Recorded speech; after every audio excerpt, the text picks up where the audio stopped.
Hey, romantasy and wine lovers. Quick question. What is better than getting lost in a swoon-worthy magical world? How about getting lost with a glass of the perfect wine? That's the entire idea behind Bookish Wine. They're a quarterly subscription box dedicated to the glorious genre of romantasy that we all love, and we are obsessed. Every 3 months, you get a beautiful special edition romantasy book and a custom crafted bottle of wine that is made and labeled to match the world and the theme of the featured book. They do the pairing, so all you have to do is sip, read, and escape into fantasy realms. Ready to upgrade your reading nights? Head over to www.bookishwine.com. That's BOOKISHWINE.com and use our code Narratives and Nightcaps at checkout to receive a signed copy of the December book and start reading, sipping, and subscribing today. Welcome to Narratives and Nightcaps, Books, Beverages, and Author Conversations. We're back for a reading recap. I'm Bree. I'm Jordan. I'm Emily. And I'm Megan with my raspy voice. I'm sorry. I think you sound great. I think it's sexy. Honestly, Megan, I love it. It like ebbs and flows throughout the day. Like I called Kyle earlier today and he was like, "You sound like shit." And I was like, "Thanks."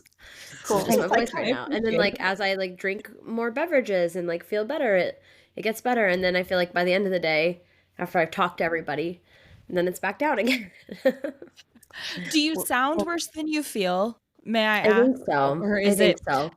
I've gotten through, like I said yesterday, I think I've been just blowing through, pun intended, boxes of Kleenexes. Like it's just been insane. And so far I'm the worst in my family that's gotten it, but I can tell like the kids are kind of getting there. And I'm just like, this is not fun. Like yeah, Leo like wanted to go to bed early tonight. So I'm like, ooh, that's always the sign that you're not feeling it. Megan, I'm so sorry. That is the worst when you can like foresee the next few days because you know that the rest of the house is getting sick and there's nothing you can do to stop it really because it's already on its way. Yep, making its course. I am so sorry. It's okay. It's just that pre-K germs. Gotta love it.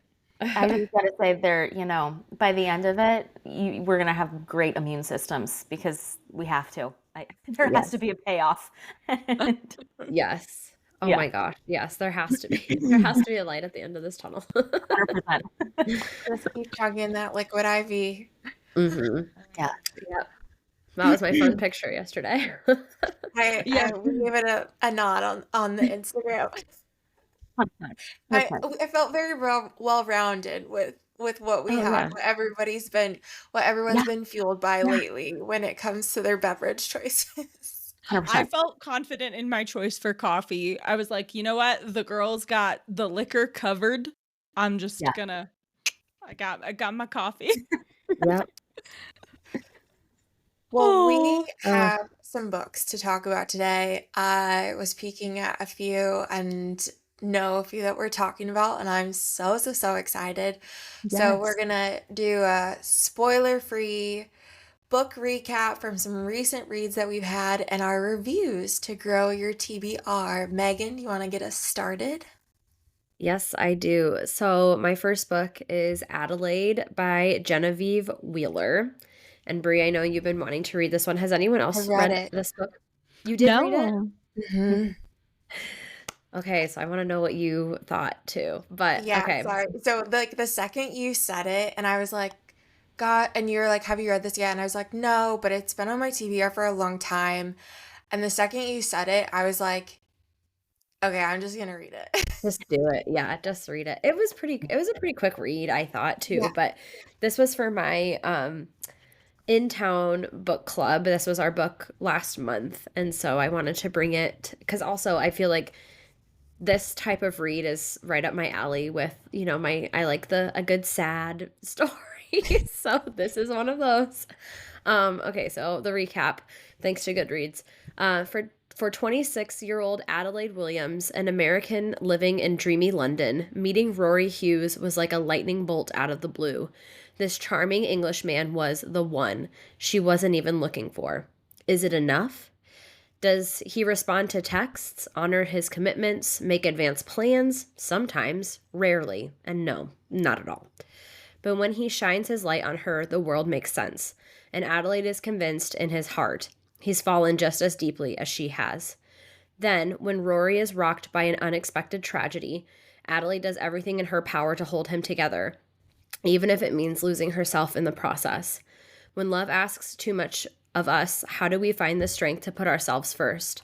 With unflinching honesty and heart, this relatable debut from a fresh voice explores grief and mental health while capturing the timeless nature of what it's like to be young and in love with your friends, with your city, and with a person who will not love you back. So this, trigger warning everywhere. Just go in with caution. It sounds like a nice book from the title, but obviously, the cover only says so much. Definitely quite a few trigger warnings in here. But this book, this just reminds me of, if you loved the book Tell Me Lies, if you love any Sally Rooney writing, even my girl Alison Espach, obviously, then this book is right up your alley.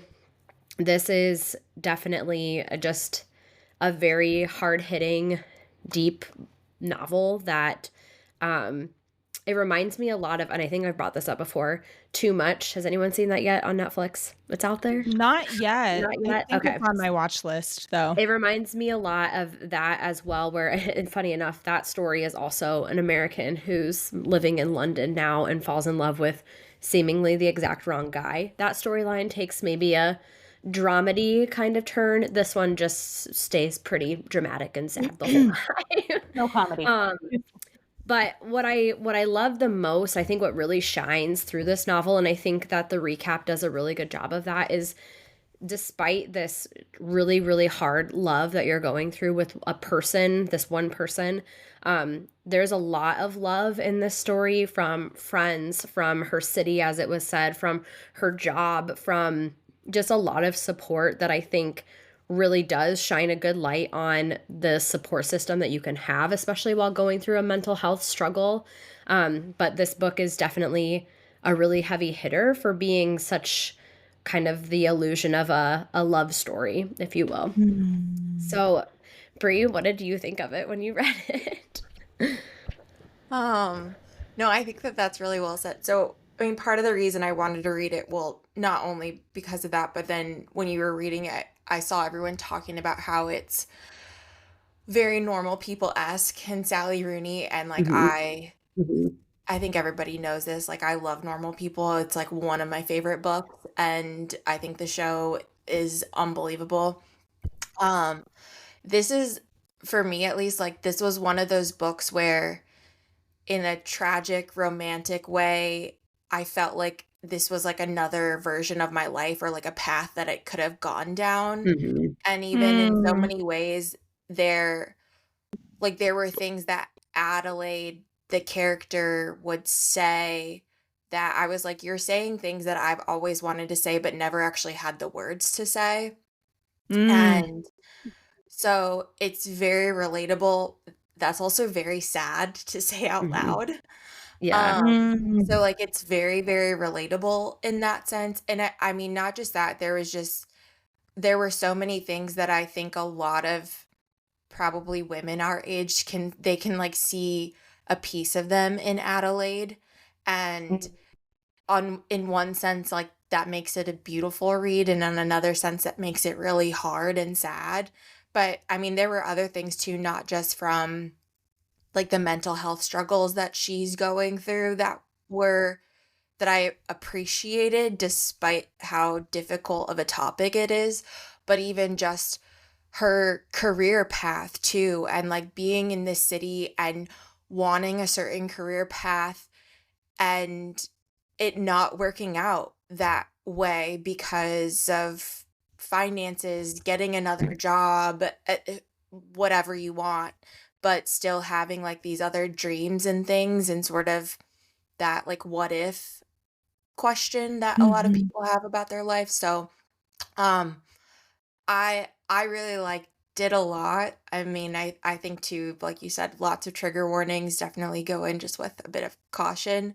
Um it's it's definitely tough to read, like especially if you do relate to Adelaide. It's very, very tough to read about her Yeah. Mm. experiences.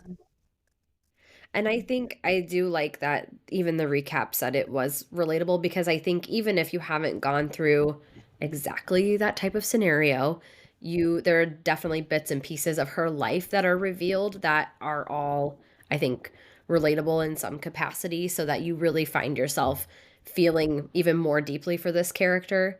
I will say at times she was tragic almost to a fault, because it just seemed like all she was doing was giving and giving and giving, and just like no return. And of course, someone is going to get burnt out doing that. But if you take a step back and look at what she's trying to do and who she's trying to be, it really is a beautiful story. It's just like Bree said, it is really hard to read at times, especially if you find yourself being Adelaide.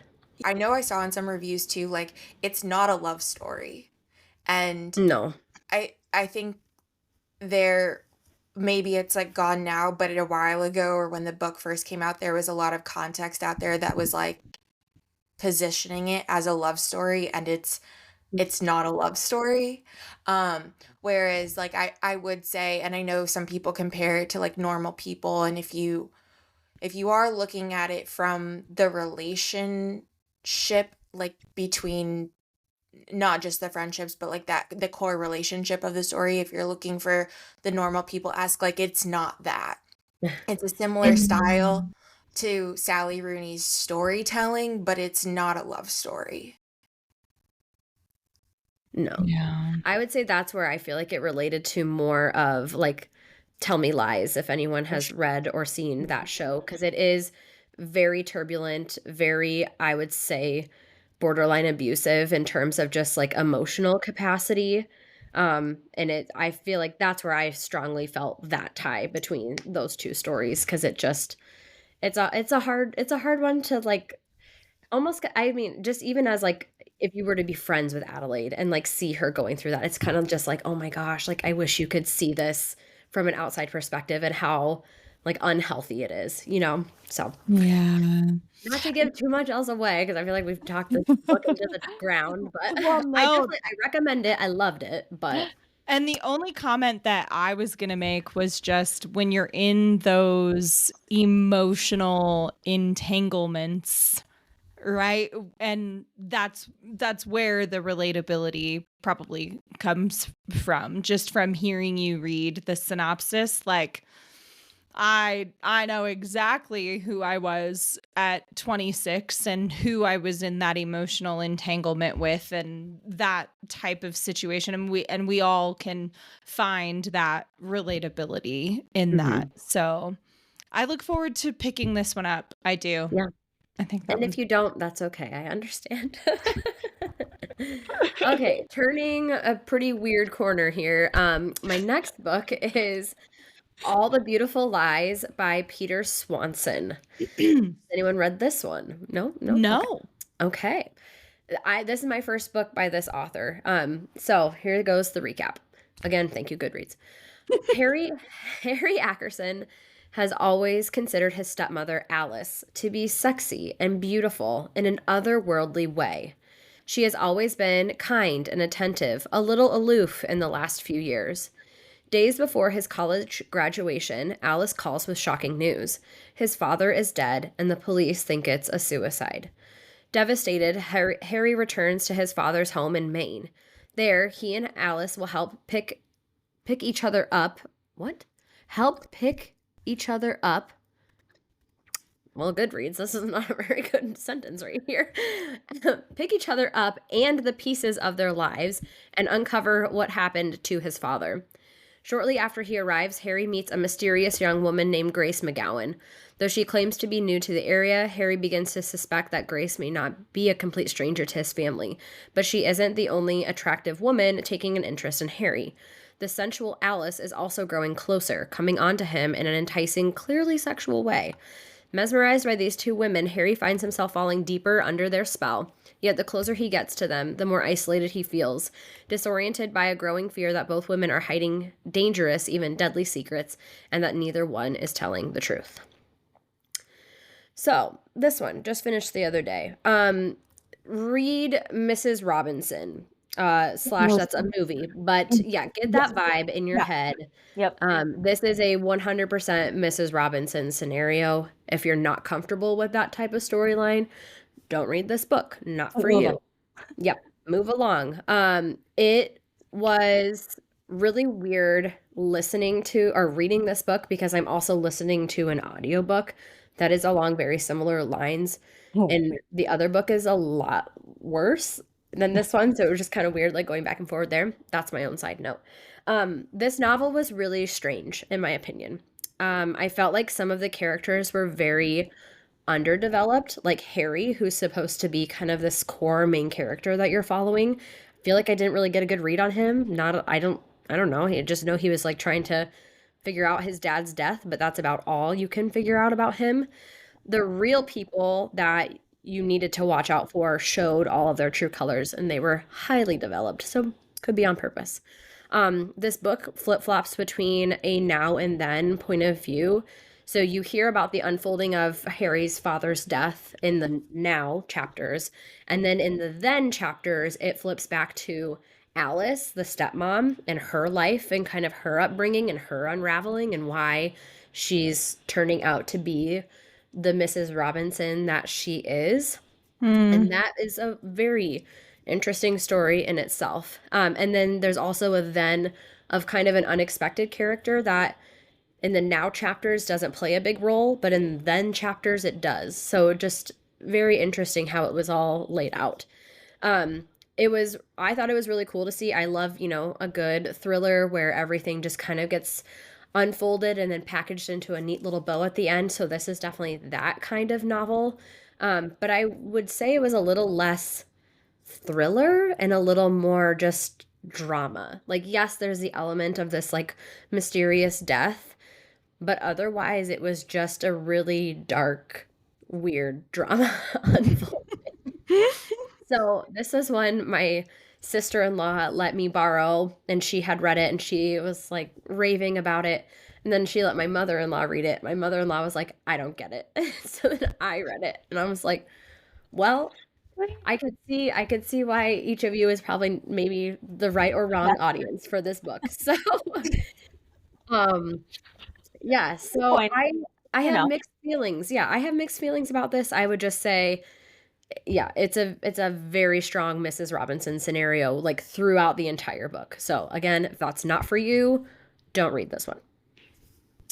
I remember watching The Graduate and like being, I mean, it phenomenal movie, phenomenal soundtrack. I would certainly read this one, although I can see obviously how that storyline kind of can be a little bit of a turnoff for people. Yeah. So. I mean, it wasn't even like the storyline. I feel like personally I'm not offended by that, but it was just such a weird, like, again, I just felt like there were some things that were really lacking that I felt like could have added a lot to the story. And then the things that were in the story, I'm like, whoa, okay. That went a little further than I thought. Okay, so we're going there. Yeah, yes. That makes sense. That makes sense. Would you read more by this author? I think I would give him a try. Yeah. I think he had like 2 or 3 others. They were totally listed in the book and I just didn't read what they were. But I think this is like his 2nd or 3rd book. Okay. So he's had a couple other hits. Peter Swanson, if anyone's looking. So there you go. There you go. Those are my 2. Well, I love that. Okay. Okay. Well, if no one else has anything to add, I guess I'll jump right in. So, listener, first of all, I should start by saying I did really struggle I like wrestled this month with what to bring to the recap. And I'm not really sure why that is, but for whatever reason, this month was proving harder than other months. So, I've been talking on the pod a little bit about memoirs and just the journey, the path that I'm on, listening to those I love, and I finally decided to just bite the bullet and bring one to the podcast. So, listener, this is Softly as I Leave You by Priscilla Presley. Here's the recap. Priscilla Presley's divorce from Elvis left his fans incredulous. How could she leave the man every woman wanted? From the outside, life in Elvis's mansion looked glamorous and enviable, and in many respects, it was. But inside the mansion, her husband was constantly surrounded by a male entourage while at the gates, lines of beautiful women waited hopefully for an audience with the king. From the time she was 17 years old, that life was all Priscilla had known. During her 10 years with Elvis, it became painfully apparent that she had no idea who she was outside of Elvis's world. The only way to find herself was to leave that world and seek a new life of her own, because leaving was the only way to survive for herself and her daughter. Softly as I Leave You is the deeply personal story of what Priscilla lost and what she found when she walked away from the man she loved. Despite the legal separation, their love for one another transformed into a touching and tender dynamic that endured until Elvis's untimely death 4 years later. Shattered by Elvis's passing, she had to reinvent herself a second time as the single mother of a talented, often headstrong daughter who never really recovered from her father's death. Priscilla's dedication to motherhood was enriched by the birth of her second child, and she gradually found footing as a businesswoman, actress, designer, and legislative advocate. She transformed Graceland into an international destination and helped guide the development of Elvis Presley Enterprises. But the unexpected, shattering loss of 3 immediate family members years later brought Priscilla to her knees. She shares her journey with a quiet dignity that will comfort and reassure anyone who has suffered and survived seemingly unbearable losses. A passionate, compassionate, and inspiring story of finding your place in the world, Softly as I Leave You is a sweet Southern melody that will take the reader with Priscilla on her long road home. So, Goodreads, thank you for that review. Could not have done it myself. I'm obviously pretty biased. I'm going to start by saying I grew up, and I feel like I get some judgment, okay? I get some criticism when I identify as an Elvis fan. I'm a 34-year-old woman with a mother who is a baby boomer, okay? This is what I knew. This is what I lived on and grew up in. I watched Elvis's movies, right? For me, going to bed at night, it was either putting on an Elvis Presley or Julie Andrews movie. Those were my options. And I'm not upset about it. So 4 out of 5 stars for me. 100% loved this book. Especially just because I know a little bit of the story, right? But even for as much as I love and know about Elvis, this opened up a whole new perspective that I just had no idea about. In the synopsis, it talks about Priscilla figuring out, right, how to the things that she's interested in and what she wants to do, right? Who she's going to be when she grows up, and getting to know her journey, her story was one that I really respected and I admired and appreciated a lot, because now looking at it, right, with Lisa Marie's death and just Priscilla's the only one left. She's the one left with these memories. And if we don't read them, if we don't listen to them, if we don't talk about them, right, then they don't live on, if you will. So, yes. And one of these days, I will make it to Graceland. This is a plug to you, my husband, if you're listening to this episode, obviously. This is coming I up. would really love to go, Yeah. you know? He tells me every time, because he's been there before, and he's like, oh my God, it's so overrated. And I'm like, absolutely, it is not. Shut your mouth. No. Did you watch the newest Elvis movie was with gonna- Austin Butler? Baz Luhrmann? Yes, I did. And I loved it. In fact, actually, she talked about it. She talks about it in the book, actually, as well. So if you're interested, she shares some of her opinions and some of her thoughts as What well. about the movie Priscilla? She was a part of that. Okay. She was Have a part you of seen that. that too, Jordan? I have not, but this one made me want to watch it. Watch it. Yeah, without spoiling and giving too much away. It's interesting to learn about and to see all the things that Priscilla has her hand in, especially considering like not to be like for how old she is, but she's getting up there. I think she's 80. I'm pretty sure she turned 80 this year. What always like, again, and I'm not Jordan as close to the Elvis, his story or his family or anything as you're like, know a lot more than I do, but it always surprises me whenever I relearn the fact that Priscilla was 17 when they got married. Like that's insane. I knew that, and then I forget it, and then I relearn it like several times whenever the story of Elvis and Priscilla comes up. And she was 17. And how old was he? Like in his 20s, So he was 10 years older than her. He was 27. But they met when she was 14. See, that doesn't make it 24. No. But this is also some of the stuff that she talks about in the book, right?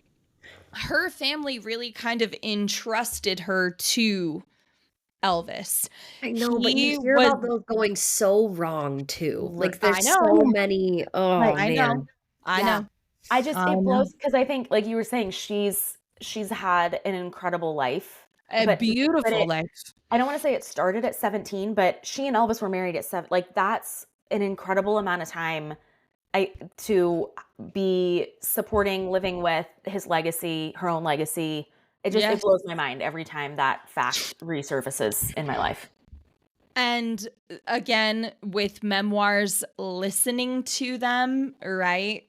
Because she narrates.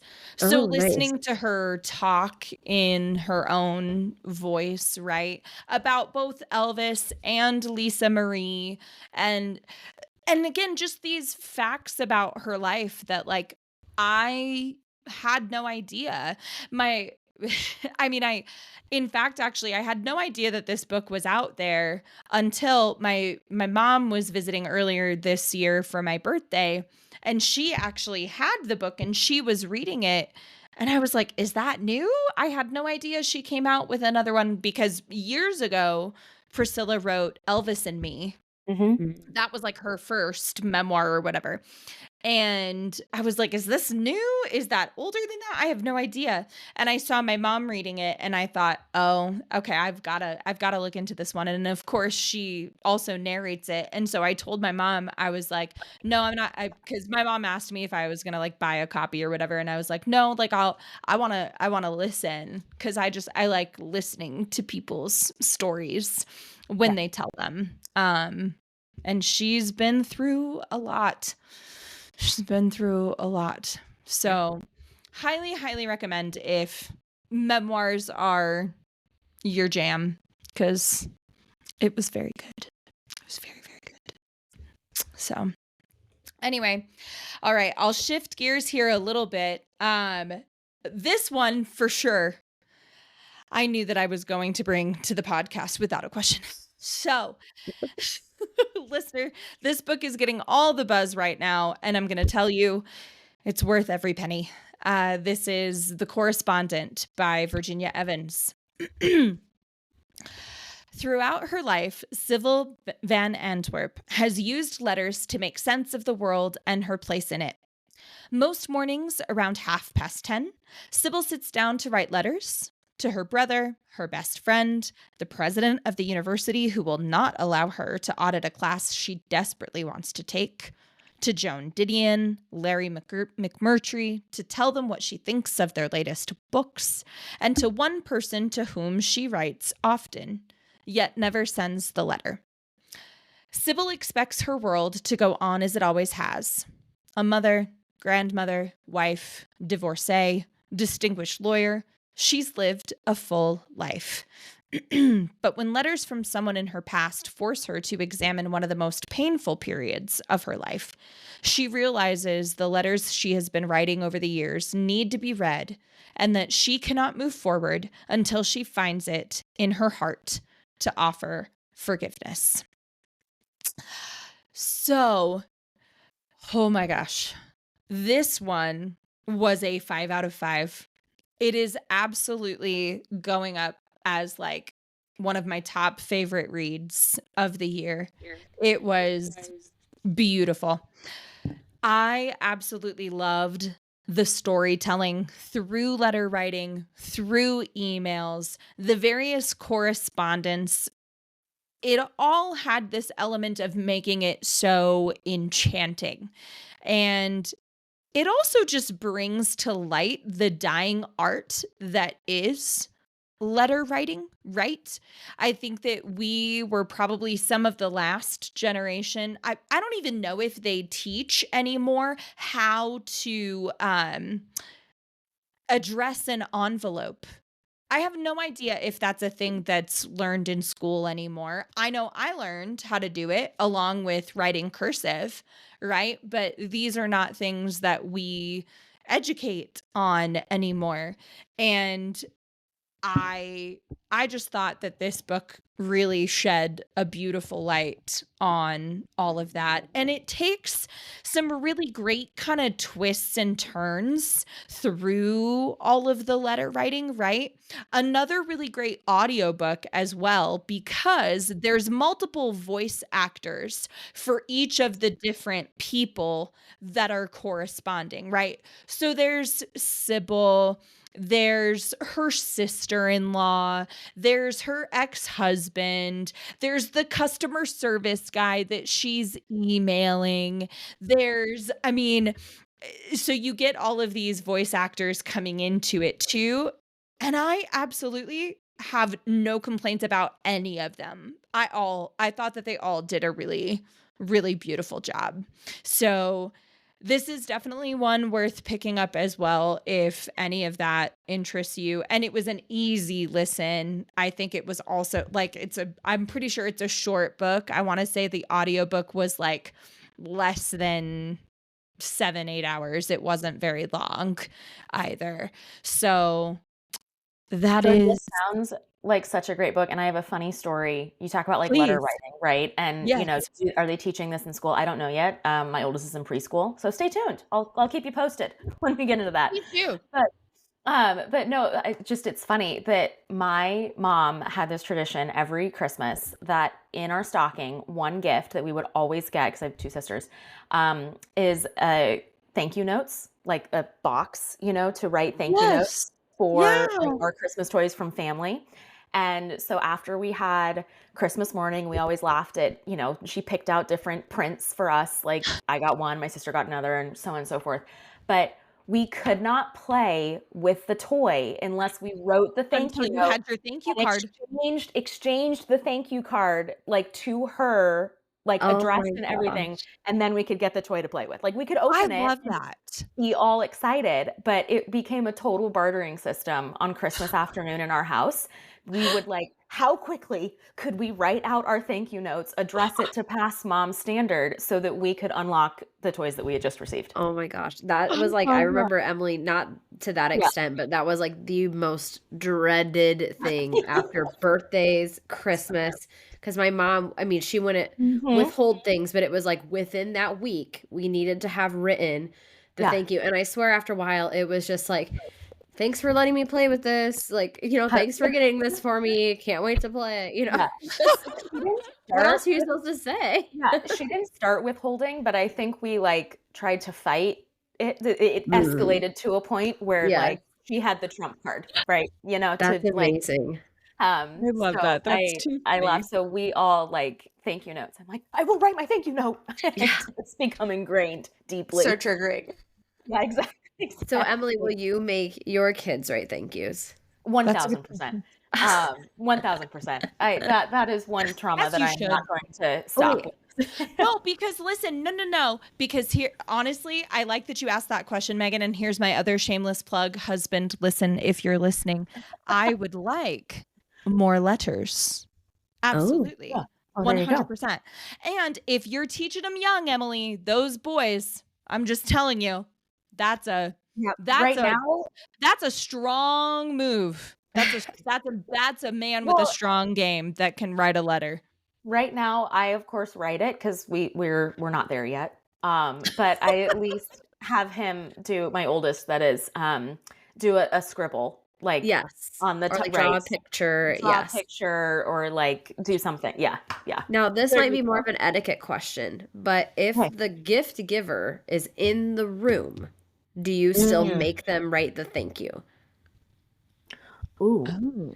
Because to me, I'm like, well, we've already said thank you in person, and Yeah. so I'm good. I'm not I going like to then Megan's. also send you a letter. I like Megan's argument. I like Megan's. I think the She only makes a valid point. I agree totally, but I do think the one exception would be like grandparents, or Sure. in our case, like my grandma, so their great grandmother. I would still, just from a generational sign of respect and good chance to practice penmanship, write the thank you note for That's those fair. individuals, right? That's fair. But like I said, it could be a picture at this. Like I think for his first birthday, I like had him do a handprint in paint, and that was Oh, the cute. extent. But yeah, that we thank you notes and letter writing, Jordan, is one that like is deeply, for better or for worse, tragically or not, ingrained in our house. I'll tell you, not that it's not ingrained in me, right? But up through 4th grade, I went to Catholic school. And I'll tell you, it still haunts me a little bit to this day. 3rd grade, I'll never forget. I had a pen pal. We organized with another school from Arizona, and my pen pal was all the way in Connecticut. Wow. I think her name was Catherine, Katie. I can't remember. If you're out there, I have no idea. I You're just out there and you know. found this podcast out Yeah. of the What are the 700 odds? What are the What are odds? the odds? The St. Mary 700,000 Baptist active Catholic podcast. school. Like, no, and I still think about the fact that that could have been a friendship. That could have been a relationship that I carried on that I didn't. Yeah. You know, Go ahead. Oh, I was just gonna say similar. I grew up in the military. This can also be a part of the like get to know you. Here's a little bit about me. here we go. I grew up in the military, so similar to you, Jordan, we would always write letters to the troops. Like that was like a big like classroom thing that we always did. And I obviously never we never got responses back because we were writing to like the moms and dads out there. But it was just, I feel like so many of us just drew pictures of like fireworks and 4th of July stuff and America. More what we wrote. I do feel, and not to like last word on the tangent of penmanship and stuff, I do laugh a little bit now because my grandma has beautiful cursive, like stunningly beautiful, flawless cursive writing. And having grown up reading her, and she always writes like a note in the card, which is so special. And so having grown up like seeing her writing, you know, it's fairly easy for me to read what she's writing. But my husband, when he like got one of the first cards that she had written to him, he like struggled a little bit because he's like, what is that? Because it's so like just beautifully elegant, like elegant cursive, right? And he's gotten better. He's got a lot more practice now, so he can like make it out. But they don't teach cursive like that anymore. No, I don't think. Like I said, preschool mom. So stay tuned. I'll let you know. But it's stunning. It's beautiful. I love that. Okay. Well, let's I'm gonna shift gears a little bit. I know you guys can see the notes because I love seeing all your faces. You know what I'm going to talk about. This is spoiler free, so I promise not to give this away. But I could not resist after we went deep into the Thursday Murder Club books. The minute The Impossible Fortune came out, I had to dive in. So my first book is The Impossible Fortune by Richard Osman. I also did the audiobook, which I did for the other books. It's flawless, as always. I mean, I don't know if that's a spoiler, awesome. So let me get into the summary and then I'll talk about my review. So thank you, Goodreads. It's been a quiet year for the Thursday Murder Club. Joyce is busy with table plans and first dances. Elizabeth is grieving. Ron is dealing with family troubles, and Ibrahim is still providing therapy to his favorite criminal. But when Elizabeth meets a wedding guest who's in trouble, kidnap and death are hot on their heels once more. A villain wants access to an uncrackable code and will stop at nothing to get it. Plunged back into action once more, can the gang solve the puzzle and a murder in time? Must I read. have goosebumps. I have goosebumps. You've got to read it. I mean, we've all done all 4 books together. This felt like this is going to sound so cheesy, but like a warm hug being back with your best friends in book form. I mean, the gang's all there. Fabulous as always. Audiobook is perfection. I'd highly recommend. I don't think I have to hype it up to you guys because we've all read this series together. I know. So instead, I thought I'd bring a few one-liners and quick moments that are spoiler-free. They do not give away the story, but will just have you laughing, because you know these characters so well, like I do. So 3 Joyce quotes that were absolute gold in this entire series. First one is, quote, Ron versus Elizabeth would be like Iron Man versus Black Widow. Gold. Just lovely in her diary. Second one, this I died. Quote, sometimes you have to help people before they're dead. Words to live by. Just so wise. To live by, yes. Sometimes you got to help them before they die, you know? And then the third Joyce quote, I was cackling at this one too. There's a lot of avid collectors of Victorian pornography. Avid collectors? Is that what we call it these days? Loved it. 3 other scenes that just absolutely floored me. Again, this does not give spoiler free. We're staying spoiler free. But Ibrahim at one point was called eye candy, and his response is, thanks, I moisturize. Just flawless. I'm sorry. So I think that's my new response. Thanks. I love a man that moisturizes. Come on. Mic drop. If next time I get a compliment, I'm just going, thanks, I moisturize, and walk away. The second one is Elizabeth gets a character recruited to MI5, but it's, quote, off the books, so more fun. Elizabeth. And finally, so one of the things that I really loved about this particular installment of the Thursday Murder Club is we get more insight into Joyce and Joanna's relationship, and there's a lot more interactions between the two of them, which is really fun. From a mother-daughter standpoint. They're both incredibly headstrong. It's really fun to see that interaction. And Joanna ends up getting married in the book. That happens in the first 5 pages. Not totally spoiler.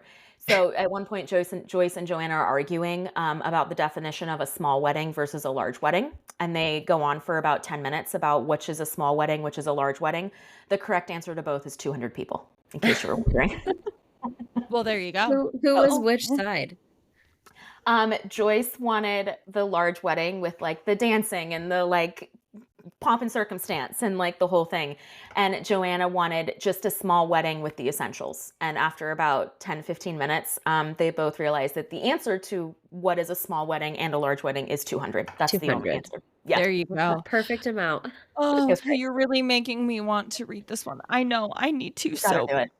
I feel like during our reading break, I'm going to I told Bree this the other day, I am stacked on books that I haven't read, physical copies of them, and I'm so excited because I've never been this you stacked before. It's a problem. No, At it's first not. I was not.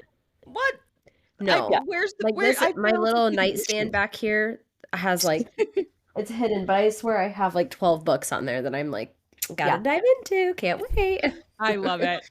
I love it. I love it. This definitely worth it. Since you've read all of them, you guys would love. It's just another fabulous Thursday Murder Club. Do I go ahead and ask the question and then we move on to your next book? I mean, was it chapter closing? Did you feel content with the end? Is my question. I did, because so when we went through like all the books, right, there was a book that focused more on like Elizabeth and Stephen, and there was a book that focused more on Ibrahim's backstory. And in this one, we got more of Joyce and Joanna, which had always been like a secondary storyline. It was more a forefront in this one. And we also got a lot more about Ron and his family, which had also been like a secondary sort of backstory. So I felt like between all 5 books, you get the backstory and the information and more detail on all of them. So I did feel like it like wrapped it up. Nice. In I that love standpoint. that. Okay. Yeah. Okay. Oh, I'm so Yeah, excited. because I'm pretty sure there aren't going to be any more books in the series that I'm aware of. So Which makes me sad, but also it ended well. So I'm like, that's why I asked. Tip my hat. Like, There you go. was fun. Okay. The amount of times that I have recommended this series is insane. Like, to every age group. I'm like, if you want a good book that doesn't have to end right away, read this series. There you go. Yes. Oh, 100%. I love it. Okay, and for my next book, for my next act, we're going to change the tone 180. Do it. To this, I had to bring it. It has sprayed edges. Doorstopper of a book. My gosh, it's huge. Lord have mercy. I could use this to. Oh, look at that. See, Look, there we she go. has those too. Matching sprayed edges. Gosh. She's hefty. I could lift weights with this thing. I think Bree, you like toted this around outside the house. I sure which did. is impressive. She did. Because I like she's hefty. Yes. So Alchemized by Senlin Yu. I think I'm saying that right. All right, let me go into the summary and then we'll dive in. Again, Goodreads. Thank you for all of these summaries. Okay. So in this riveting dark fantasy debut, a woman with missing memories fights to survive a war-torn world of necromancy and alchemy, and the man tasked with unearthing the deepest secrets of her past. What is it you think you're protecting in that brain of yours? The war is over. Holdfast is dead. The eternal flame extinguished. There's no one left for you to save. Once a promising alchemist, Helena Marino is now a prisoner of war and of her own mind. Her resistance friends and allies have been brutally murdered, her abilities suppressed, and the world she knew destroyed. In the aftermath of a long war, Palladia's new ruling class of corrupt guild families and depraved necromancers, whose vile undead creatures helped bring about their victory, holds Helena captive. According to resistance records, she was a healer of little importance within their ranks. But Helena has inexplicable memory loss of the months leading up to her capture, making her enemies wonder, is she truly as insignificant as she appears? Or are her lost memories hiding some vital piece of the Resistance's final gambit? To uncover the memories buried deep within her mind, Helena is sent to the High Reeve, one of the most powerful and ruthless necromancers in this new world. Trapped in his crumbling estate, Helena's fight to protect her lost history and to preserve the last remaining shreds of her former self is just beginning. For her prison and captor have secrets of their own. Secrets Helena must unearth, whatever the cost. Question. Yes. Necromancer. We're back. Definition? Can I get a definition? Yes. Definition of a necromancer. Bree, correct me on this one because we're gonna go to the magic system. So their necromancer would be somebody who has the ability to like reanimate the dead. Yes. Okay. So there's sense. different types of alchemy, and it's been about a month since I've read this, so bear with me as I dive back into the magic system. But there's different types of like alchemists. So there's necromancers that can reanimate the dead. There are ones that are more healing centric that can like, I think of it like moving healing and magic through the body to heal it. And then there's ones that can actually like move a soul to another body. Whoa. So there's like the magic system. I'll just say that the magic system is unbelievable. The depths that Sen Liu has gone into is unbelievable. Brie, I don't know Wow. your thoughts on the magic system, because there's a lot in this book, but The magic system is so much more complex than I was expecting.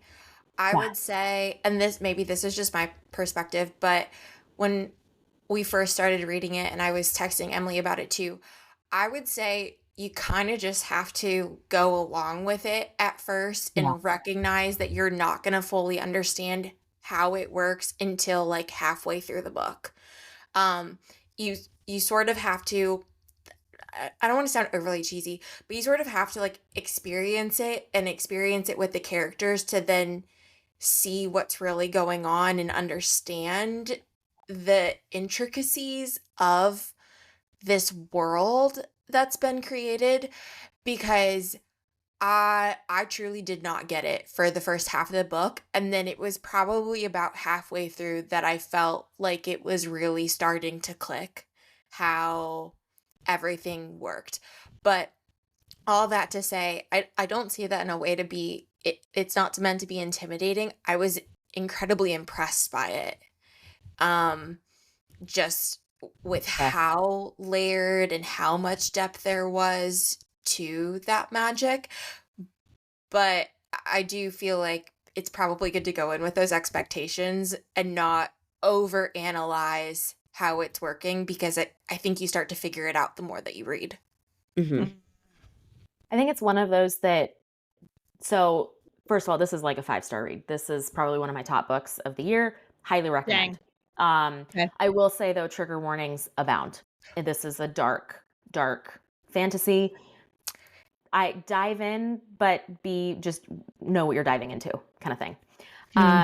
The magic system was one of the things that I was really impressed with, because this started out, I think we've all seen this, as fanfic, and then she morphed it into what is alchemized. And so I was really curious how the magic system was going to evolve in Alchemized, since it started out as fanfic for Harry Potter. And I was so impressed with like what she did, the research that she did, how she developed this. It is its true, unique own world. And I second, Brie, what you said. I think you just have to, like the visual for me is, you just have to dive in and let it wash over you. You just have to sort of keep swimming, just keep moving. It'll catch up. There is so many layers to this. I think, Megan, it kind of connects to some of the books you talked about earlier in this episode on like love of friendship and how far one will go, for their friends and friends, the reciprocation. There is, of course, a romance element to this and the different layers that go into that. I think what I was really like floored with is, this is fantasy, but it's one of the few books, maybe the only book that I've read, where I feel like it takes the reader really up close and personal to the cost of war. Agreed. And I say that from like, I have no personal experience of that, but she, like, the author brings you up close to the aftermath of every battle. So Helena is a healer in the hospital. So she's one of the top healers. So she's seeing the aftermath of the battle, and all of her friends come in and she has to heal them. And you are brought up close and personal to the emotional toil of that, the physical pain that her friends are going through, the psychological torture of how to decide like strategy, right, for the next battle. It's not, in other romances I think that I've read, there's war, there's conflict, there's battles, there's fights, there's things like that, but never has there been a book like this that I think brings the reader really up close and personal to the physical, the mental, the psychological impact of a war that completely tears apart a country.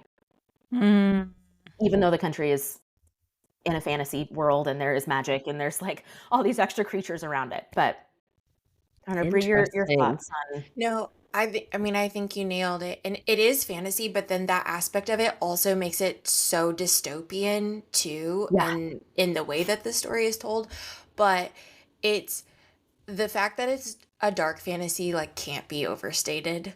And there is a romance in it, but it's definitely not quote romanticy. Like it is far more a story of sacrifice than and romance doesn't feel like enough of a weight to like talk about what sort of love it's like really portraying between people. And like Emily was saying, the lengths that you're willing to go for that love and what you're willing to sacrifice for another person, for your country, for a group of people.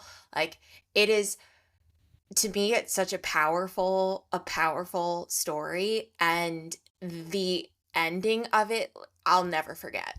Like I'll never forget it. Mhm. Is it a standalone? It is a standalone. I would say too, it is just know that it is probably one of the more like stressful things that you'll ever read. It is very heavy. Like it literally feels like you have a weight sitting in your chest or Ugh. on you for the entire book. Oh my They're all God. 1,000 pages. Like it is heavy. It's just super, super heavy content, all of that. And so, yeah, I don't know. But all this, Emily, like, I'm in total agreement. It's a 5-star read for me. Probably one of the best books I've read this 100%. year. Like, to the right person, I would 100% recommend it. Wow. I'm Agreed. not going to go, like, to my mom and tell her to read it. This is not like I'm not gifting this to Christmas for everybody. No. But it's for me, it's a must read on my list. Like 5 out of 5, if not 6 out of 5 stars. But I second your like it's heavier than any other romantasy, and I'm using that loosely, that I've read.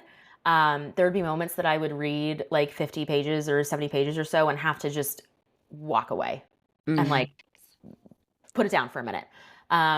There's elements of so we talked about kind of war, fantasy, magic system, like, right? There's a hierarchy in society, so you've got that tension a bit. And then there are elements from The Handmaid's Tale that come into the story, which you could guess where the trigger warnings come from in Use that your standpoint. imagination. I said, use your imagination. Yeah, I was like, so if you weave all of those together, that's where the darkness comes from. That sounds really lame to say, but that's where, but yeah, it's the number of times I have thought about this book again since I finished it. Like it just keeps popping up, and the ending. It's one of the few books I've actually physically cried at the end of a book. Like I will be really sad or be upset or be like, gosh, I would have cried at that. This is ones where I actually cried. Wow. The ending is just, it's so powerful. But sorry, not to like keep going, talking about, it's a lot about women in war too. Like not just war, but the like traditional female role in war. Yep. Dang. And then afterwards too. Like what does that mean for women after the war? And especially on the losing side. Right. Well, on that dark and happy. Yeah, so on that super happy note, have we Y'all convinced know you I'll to get read it? myself there. I'm gonna read it eventually. Megan, I like more low-key than feel like you're likely. intrigued. I know. I'm kind of excited. I don't know. We'll see. I mean, I feel like it is intriguing, and Brie, you know, like I love a good dystopian novel. So perhaps I'll never say never. May chance. Yeah, I don't know. We'll just relabel it dystopian, not romantasy. Yeah. Frame it up that way. There you go. There you go. There you go. It's dystopian with creatures that have been made. I mean, almost more like Frankensteinish. Yeah, like World War Z, that kind of thing. Sure. Sure. Yep. Might be a stretch, but yeah. World War Z, Frankenstein, Handmaid's Tale. Yeah. Stir those together, and I think that would get closer to like. Ooh. In terms of Well, because I literally just watched the new Frankenstein too, like I almost pictured the colors and everything that are used in sort of the atmosphere of Mm, that movie is a lot like the tone of this. okay. Mhm. I did watch the preview for the new Frankenstein, Oh so my I gosh, do want to watch that. it's so good. It's And so I didn't realize for some reason, I guess in my head, I thought that was a series. I didn't realize it was a movie. no, Fun. it's maybe it's Even very better. long. Oh, good, good. That Very might be long. a several later for me. I didn't watch it in one sitting. Yeah. Yeah. Okay, well, I'm gonna left turn us out of here for something totally different. The first book I'm going to talk about is We Live Here Now by Sarah Pinborough. Have you read this, Megan? You're like nodding your head. I think we talked about it when I visited you. Oh, And I we don't did. think I brought Yeah. it home with me, but I was like intrigued then, so now I'm definitely intrigued. Okay. Yeah, I was going to say you definitely because it's somewhere. Oh, it's right there. Okay. So, thank you Goodreads for this interview. Sorry. These words. I can tell what you've Thank been you. doing. Thank you for these words that I'm about to say. After an accident that nearly kills her, Emily and her husband Freddie move from London to a beautiful Dartmoor country house called Larkin Lodge. The house is gorgeous, striking, and to Emily, something about it feels deeply wrong.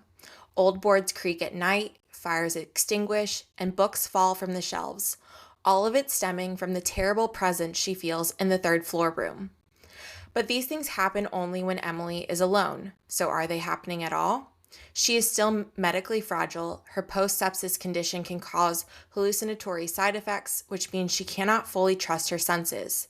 Freddie does not notice anything odd and is happy with their chance at a fresh start. She, however, starts to believe the house is haunted by someone who has been murdered in it, even though she can find no evidence of a wrongful death. As bizarre events pile up and her marriage starts to crumble, Emily becomes obsessed with discovering the truth about Larkin Lodge. But just as the house has secrets, so do Emily and her husband.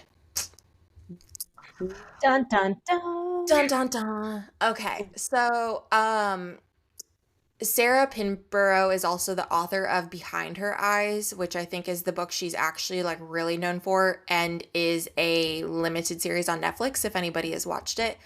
I have not, but I very much want to see it / read that. So I just want to mention that in case like you kind of want to know what her style is. But when it comes to We Live Here Now, this is a slower than slow burn. I don't think the pacing was necessarily my cup of tea because each time something would happen that sent shivers down my spine or made me feel super invested, I'd turn the page and almost instantly the momentum and any feeling would be gone. It was just it was a very, very strange pacing that I think some people love and is not very much for me. I love unreliable narrators. I love untrustworthy characters. I love stories when people don't know if something is really happening or if it is like a condition of something they have. I think it's absolutely fascinating. But I would say normally there's something that makes me connect or empathize with them, even if they're morally gray or have done something wrong, any of those. And I found Emily and Freddie so unlikable. Like I just did not like either of them whatsoever. So that made it a little bit hard to get through. It is a very interesting the way that the story is told is in different sections. It's told in like me, you, them, something else. And it alternates between Freddie's point of view, Emily's point of view, and then some birds that live at this house. So you also Okay. have the bird's perspective. Which is very intriguing because as the story starts to unravel. So all of that said, like it's certainly a foreboding story, very gothic, haunted house vibes, and it definitely has a unique twist, a very unique twist.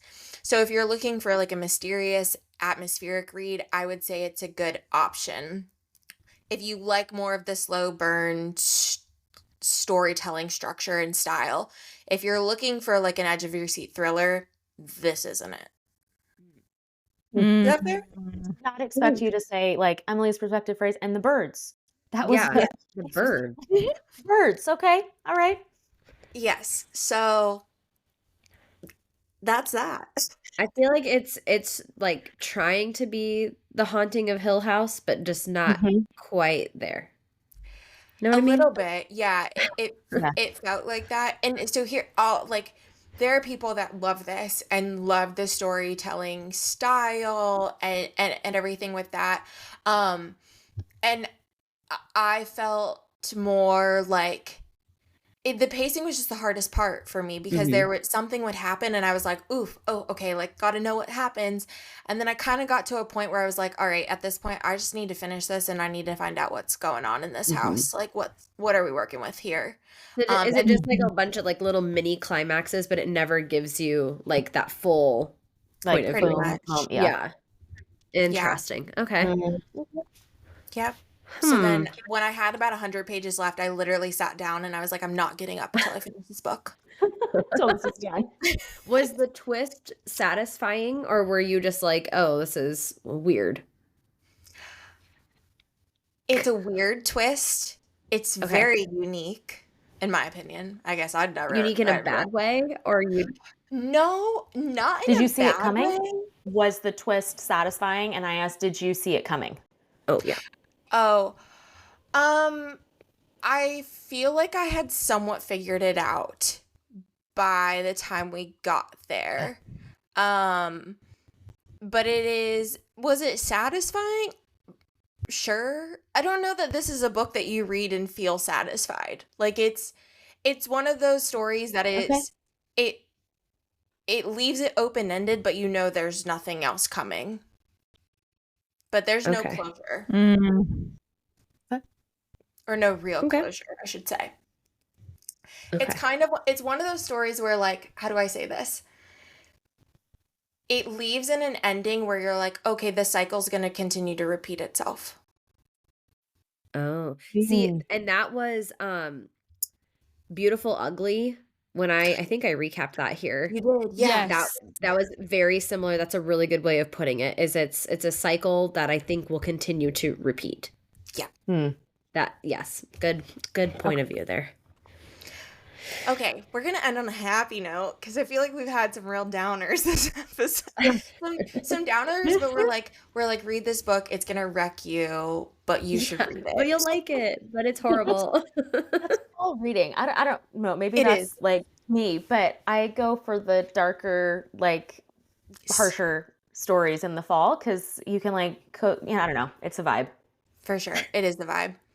Okay, so for last book, I'm going to talk about Heavenly Bodies by Amani Iru, which is book 1 in a series. And thank you again, shout out Goodreads for this recap. Also, before I forget, shout out Anne-Marie. If you are listening to this episode, you are the reason I read this book, and I'm so glad that you recommended it.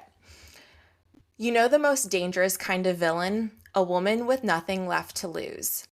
In a world ruled by the cruel and merciless stars, Alara has been cursed by fate.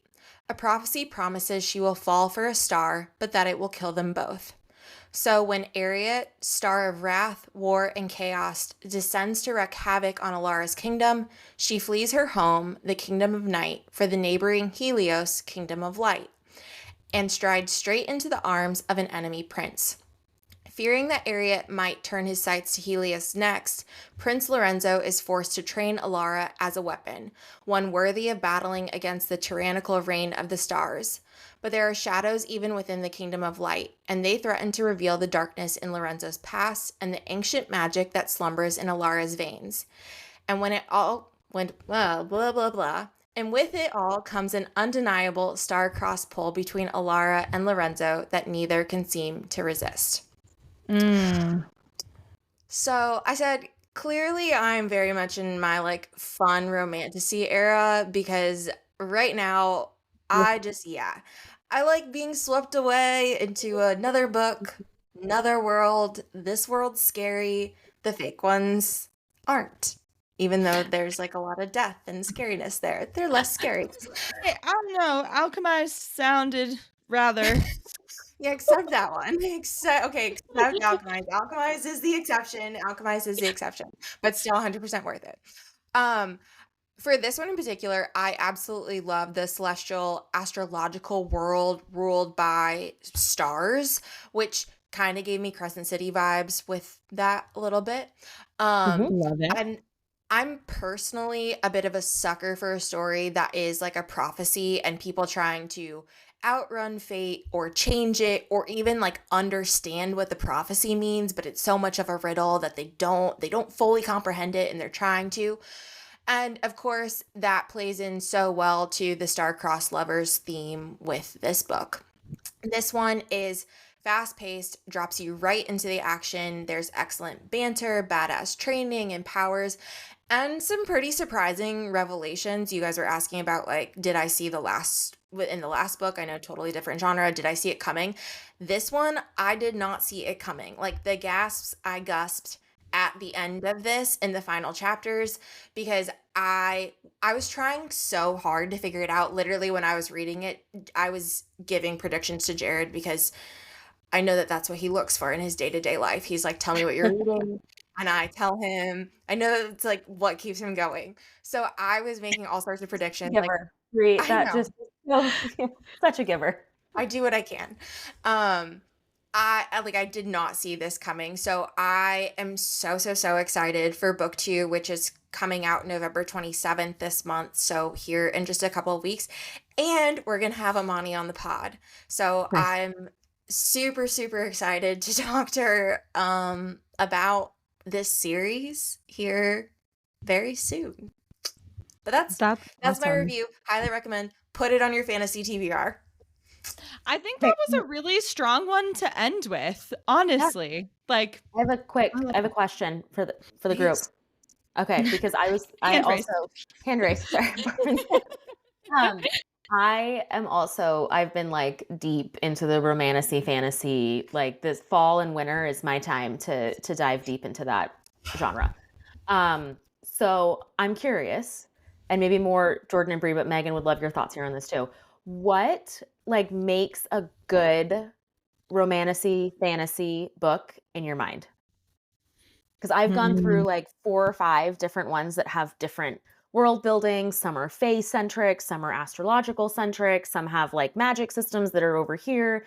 But I'm honestly curious, like, what do you think is a winning to be a good romantasy in my mind, it must have these things?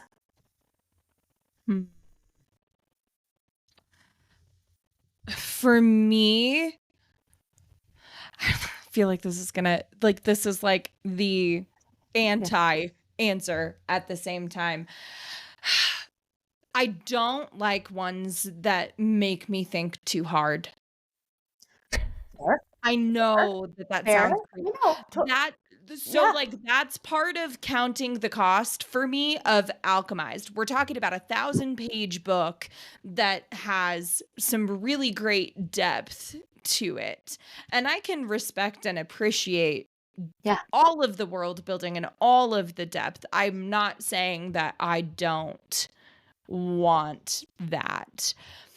Ones that I have to think a little too hard for, or that it just doesn't, like Bree, you kind of made a comment. You said like it was like halfway through that it like really started clicking for you, or that things actually like started coming together. That might be something that would really irritate me, or that would just be really difficult, especially for 1,000 pages. I could see that, Jordan, because a lot of fantasy is about, escapism. We could do a whole like deep dive into that. But if you're reading fantasy, there's an element of escaping into a new world. And if you're thinking too hard or it's a book assignment, I could see that like being a bit of a turnoff, right? And it has to have good characters. I don't want to just belabor the point of like the things that I don't want it to have. Like, yes, still have character development and me being me who I am, I'm there for the relationships. I'm certainly there for the romance and for that part of it too, right? Uh, Give give the story some substance that way too. You know? I Yeah, don't know. that's the direction I was gonna go. Is I think so. Sitting here thinking about it, for me, I think it's probably starts at the character level and the character development and the characters. Because if we're talking about any book like this, like there's normally a female main character, a male main character, and then some B characters too. Um, I think the character development is for me what makes that story. It's one, as a reader, like understanding their qualities and their motivations, but also knowing or at least uncovering what is driving them, what is the problem that they're actually like trying to solve, and then having a story that actually transports me to that. And I think too, so like I think it just depends on the author and the different writing style, but I think that there are some stories that can transport you there without being super intricate and spending 500 pages of world building to make Mhm. you understand it. And then I think there are some that need that for you to like truly understand the world, the way the world works. It just totally depends. So e- either way, I think it's just a matter of like of the characters first and foremost, but then transporting you to whatever world there is. But I would say like even even though they're always fantasy worlds, it kind of goes back to what we were talking about with the first book too, is like there's always this level of relatability in it, even though Yeah. I get it, so it's not realistic at all, but there's either some quality that like you see or you wish you had or you aspire to, or is inspiring to you. Like there's always something that, to me, you find in that character, and that's what makes that story, is because like you can almost put yourself in their shoes for that. Yeah. I've only read probably very, very light fantasy compared to everything else. But I feel like I can echo a lot of the things that you guys are saying. I feel like for me, I don't obviously want it to be like super flashy. Like I don't need wands and magic and like I don't need all of that. I think the more subtle for me, the better. But I completely agree on like strong characters, they need to be relatable. And then the other thing too, because I haven't delved deeply, obviously, into some of the romantasy novels, but I feel like if I start feeling uncomfortable or like heated while reading some scenes, then I'm gonna be like, this is not the book for me. Because I don't want to be Mm. like, like I just don't want to like sit through something so cringy. It's that secondhand embarrassment of just like, oh, I can't. Like I need to leave the room. I can't do that.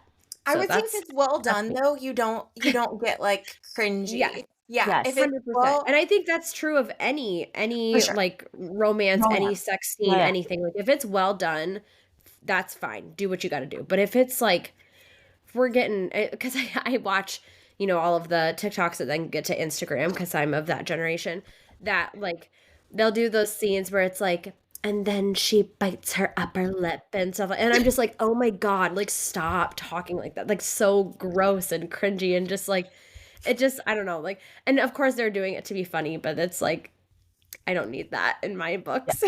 Oh, I would say, sorry, one more thing that I Yeah. need to, and then Emily, I want to hear yours, but like if we're talking about the romantasy genre in general, I also need the relationship to still feel real and Mm-hmm. not forced. I need it. I know that sounds so silly, but like it needs to feel No. authentic. There needs to be some sort of build with their characters for that to happen. And I love great banter and everything, but if the banter doesn't feel natural or feels out of place or happens too soon, too like then I wouldn't say you lose me, but does it end Yeah. up being Yeah. so? Mhm. Yeah, Timing Emily, is important for timing sure. is important. I'll echo a lot of what I think everyone we're saying here. We might all be in violent agreement on this, but for me, there's some pretty standout points that you will either win me over or you'll lose me.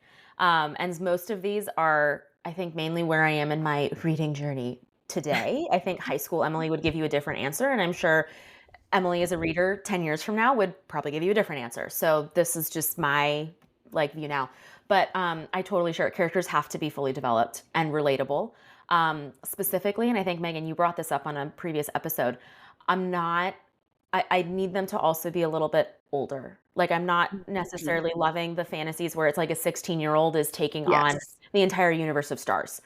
High school Emily would have devoured that and loved it. Me today, I'm like, give me somebody that's a little more like either established in their life, their career, and then they're sucked into a world, something that just makes them a little more mature in that stance, especially if you're then going to dive into heavy romance or like true love or a deep relationship. Fate. Just give me somebody a little bit older. Mates, fated mates. Give me somebody in their 20s at least, please. Working on that one. I also, I've talked about this too, I think in previous episodes, the like romance spiciness versus plot ratio. I prefer heavier on the plot. I do love a well done like romance scene, but it should serve a purpose with the plot, right? Yeah. Not necessarily be just for the sake of having those scenes that can end up on TikTok. And then finally, the biggest one for me though, is the magic system and the world building, mainly because I love to see an author's creativity come out in how they create the magic system, how they set up the world. There is like so much that goes into that I love to be sort of taken along on that journey. Megan, to borrow your vibe, like I just kind of dive in unknown on some of those and then just want to be like toured around to their world that they've created and see their creativity and see their inspiration come to life. And I think that's one of the things, like we talked about Alchemized a lot in this episode, but that I loved in that one is it was very clearly a creative, unique, one of a kind, well done magic system. And that's a big one for me if it's truly a fantasy romantasy book. Agreed. Do- I think does that need Alchemy. to happen, like, I guess, kind of to Jordan's point earlier, like, is the first, half of the book just world building, or do you like that sprinkled in where it's like you get little glimpses here and there and it's not just like history lesson and then you get the story? I think it depends, which is a hard answer because I've read both that are well done. I don't need the truly dry history lesson, but I need enough to not be lost. Mm-hmm. Like when you're taking me into the first parts of the world. Okay. So it can be sprinkled throughout, and especially if it's a series, I don't necessarily want everything in book one. Like you should like it evolving, through the books. But for me, it's the creativity, seeing the author's creativity and their magic system come to life. I love a unique magic system. Like I think Alchemized is so unique. I think The Knight and the Moth is so unique. I think, not to throw another Rachel Gillig, but I think One Dark Window, like so unique. And that's nothing to the ones that aren't. But I agree with you. Like I just love that creative process and how they come up with that and then share that. I think is so amazing. Before we wrap up and move on, Emily, are you reading or read Heartless Hunter and Rebel Witch? Oh my gosh, I finished Rebel Witch like 2 days ago. Okay, thoughts? Loved it. I also loved that it's a completed duology. So I do like endings in books that have like a nice little bow on the top, whether it's a fantasy, a romance, I don't care what genre. I just want a nice bow on the ending. And it's a true duology that just right there. I'm not gonna lie. I'm okay with these ones that are like dragging out, even though I'm gonna be 6 years old by the time some of them finish. But there's just something about like a finished duet that's just so nice. Yes. Or even the one comes out and you're like, and there will be one more. And you're like, I can do that. That's so realistic. I can 100% commit to this. Whereas, I mean, the other ones don't. I mean, you've got me. I'm already here. I'm along for the ride. I'm on the train. But I've already I, I'm ready. yeah, But where that's is that sixth book, Sarah J. Maas? but like add that to the list of like reasons I have a crush on Rachel Gillig because she's just like I write duets and I'm like, yeah, you do. Yeah, you Love do. And Well, they're wonderful. same Heartless Hunter, unique magic system. It's witches Yes. versus non-witches, but like unique. I just, not to belabor a point. It's And great. I'm not gonna lie, I do love a witch falling in love with a witch hunter. I mean, like, what's not to love about that? It's great. Yep. So cute. It's great.